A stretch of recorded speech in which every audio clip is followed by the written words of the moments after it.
शिवसेना उमेदवारांची संभाव्य यादी लोकशाहीच्या हाती लागली आहे। 11 खासदारांची ही यादी आहे लोकशाहीकडे। ही सगळ्यात आधी आपण ही यादी बघू शकणार आहात।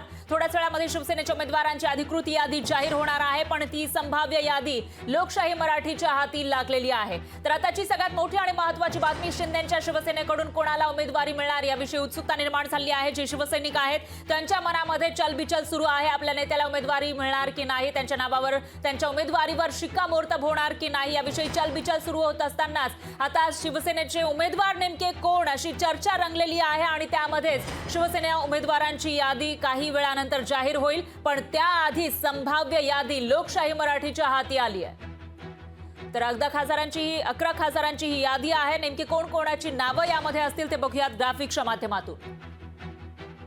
ही संभाव्य यादी आहे। शिवसेनेचे संभाव्य उमेदवार आपण बघू शकता। रामटेकमधून राजू पारवे, बुलढाण्यातून प्रतापराव जाधव व यवतमाळ वाशिममधून भावना गवळी, हिंगोलीमधून विद्यमान खासदार हेमंत पाटील यांना उमेदवारी मिळू शकते। अगदी काहीच वेळामध्ये घोषणा होणार आहे आणि त्यामध्ये या नावांवर शिक्कामोर्तब होण्याची शक्यता आहे अधिकृतपणे। कोल्हापूरमधून संजय मंडलिक, हातकणंगलेमधून धैर्यशील माने, नाशिकमधून हेमंत गोडसे, मावळमधून श्रीरंग बारणे यांच्या नावाची घोषणा होणार असल्याची माहिती समोर येते।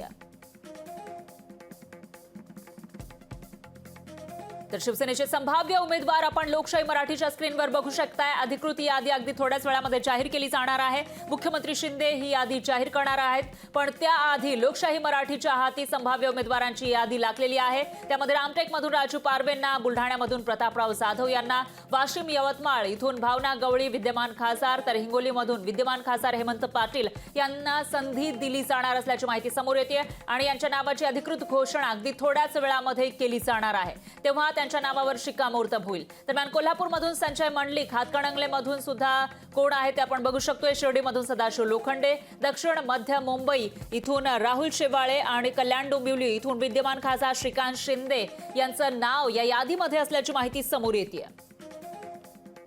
एकीकडे काँग्रेसची यादी जाहीर झाली आहे। भाजपने सुद्धा आपले 20 ते 25 उमेदवार जाहीर केलेले आहेत। काँग्रेसकडून राज्यातील काही उमेदवारांची घोषणा करण्यात आली आहे। त्यातच ठाकरेंच्या शिवसेनेने सुद्धा आपल्या उमेदवारांची काही घोषणा केली आहे, काही नावांची घोषणा केली आहे आणि त्यामध्ये शिंदेंच्या शिवसेनेची यादी नेमकी कधी येणार याविषयी उत्सुकता निर्माण झालेली होती। आज त्यांची यादी जाहीर केली जाणार आहे आणि त्यामध्ये नेमके कोण कोणाची नावं असतील ते संभाव्य उमेदवारांची नावं आपण सगळ्यात आधी लोकशाही मराठीच्या माध्यमातून बघू शकताय।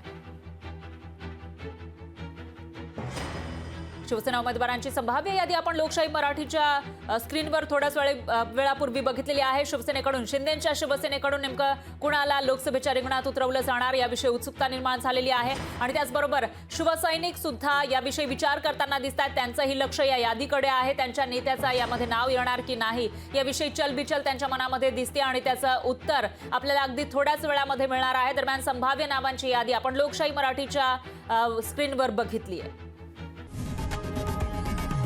लोकशाही मराठी ऐका, पहा, जागरूक रहा।